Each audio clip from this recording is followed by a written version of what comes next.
An elephant's thigh had become filled with a large number of parasitic worms. The veterinarians decided to make an incision in the thigh and remove all of them. The staff immediately created an emergency rescue plan. The first step was to numb the affected area on the elephant. Only when the elephant could no longer feel pain would it be possible to continue the treatment safely. It was a very good thing that this elephant was extremely intelligent. It seemed as though he understood the people's good intentions. He knew that everyone was trying to help relieve his suffering. That is why he remained standing calmly in one place throughout the entire procedure and fully cooperated with the staff without moving.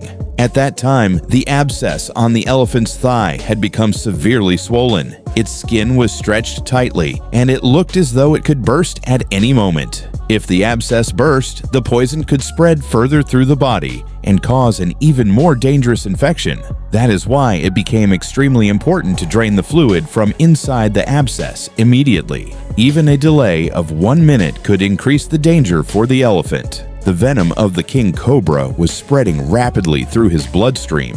It was destroying his red blood cells and slowly taking his life. The good thing was that an elephant's body is enormous, and its physical strength is incredibly powerful. If this had been a smaller animal, such as a hunting dog or a lion, and it had been bitten by a king cobra, it probably would not have survived by now. To completely remove the venom from the elephant's body, 2 things were necessary. The first was to inject a sufficient amount of anti-venom so the poison inside the body could be neutralized. The second was to drain the toxic fluid from the swollen area so that no venom remained there. The most important part of giving the anti-venom injection was correctly estimating the elephant's weight. Only according to its weight could the proper dosage be determined to achieve the best possible effect against the venom. This ensured that the medicine would neither be too little to stop the poison, nor so much that it could cause additional harm to the elephant's body.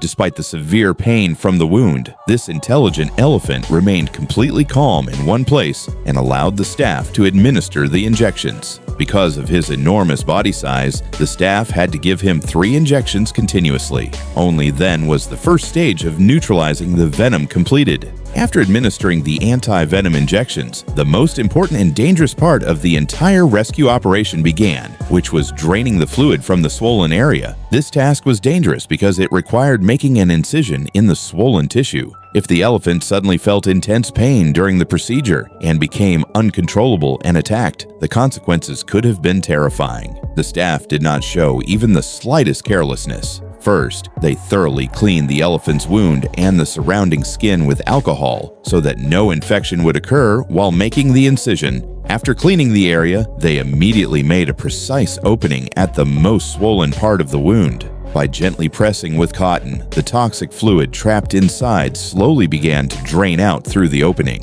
Every single drop of that fluid was highly poisonous and a danger to the elephant's life. Once all the fluid had been removed, the staff gave the elephant another injection to prevent infection so that no further complications would develop in the wound and the treatment could work properly. There is every hope that with the dedicated care of these kind staff members, this elephant, who has suffered through such terrible pain, will recover from danger and soon return to the wild to live his life freely once again.